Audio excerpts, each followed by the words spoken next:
മമ്മൂക്ക എന്ന് പറയുന്ന ഒരു കലാകാരൻ്റെ, അല്ലെങ്കിൽ ആ മമ്മൂക്ക എന്ന് പറയുന്ന ഒരു മനുഷ്യന് ഒരു രോഗം, അതായത് ക്യാൻസർ എന്ന് പറയുന്ന ഒരു രോഗം മമ്മൂക്കയെ ബാധിക്കുകയും മമ്മൂക്ക അതിന് ചികിത്സയ്ക്ക് പിന്നാലെ, അല്ലെങ്കിൽ അതിൻ്റെ ചികിത്സയ്ക്കായിട്ട് കേരളത്തിന് പുറത്തേക്ക് പോവുകയും പിന്നീട് നീണ്ട 8 മാസങ്ങൾക്ക് ശേഷമാണ് അദ്ദേഹത്തിനെ നമ്മളൊന്ന് ആക്റ്റീവായിട്ട് സോഷ്യൽ മീഡിയയിലും എല്ലാ ഇടങ്ങളിലും കാണുന്നത്. അപ്പോൾ അതുവരെ മമ്മൂക്ക ഒരു 8 മാസത്തോളം വിശ്രമ ഒരു കാലഘട്ടത്തിലായിരുന്നു, അല്ലെങ്കിൽ വിശ്രമ വേളകളിലായിരുന്നു. അപ്പോൾ അങ്ങനെയുള്ള സമയങ്ങളിൽ ഇക്ക ഭക്തൻസ് എന്ന് പറഞ്ഞുകൊണ്ടും അല്ലെങ്കിൽ ഏട്ടൻ ഫാൻസ് എന്നും പറഞ്ഞുകൊണ്ട് പല ആളുകളും രംഗത്തേക്ക് വരുന്നതൊക്കെ നമ്മൾ കണ്ടതാണ്.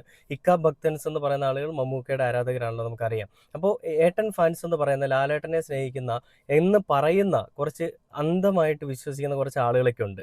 അത് മോഹൻലാലിനും മമ്മൂട്ടിക്കും ഇല്ലാത്ത വിഷയങ്ങൾ ഇവന്മാർക്ക് തമ്മിൽ. അപ്പോൾ ഇവന്മാർ തമ്മിൽ എന്തൊക്കെയാണ് പറയുന്നത്? ഒരു കാരണവശാലും മമ്മൂട്ടി എന്ന് പറയുന്ന ഒരാൾക്ക് തിരിച്ചു വരാൻ സാധിക്കത്തില്ല. കാരണം അയാൾക്ക് നല്ല പ്രായമുണ്ട്, ഒന്ന്. രണ്ട്, അയാൾക്ക് ക്യാൻസറാണ്. അയാളുടെ ക്യാൻസർ അയാളെ വലിയ രീതിയിൽ കാർന്ന് തിന്നുന്നുണ്ട്. അപ്പോൾ അതുകൊണ്ട് തന്നെയും ഇനി ഒരു തിരിച്ചുവരവ് അയാൾക്കുണ്ടാവില്ല.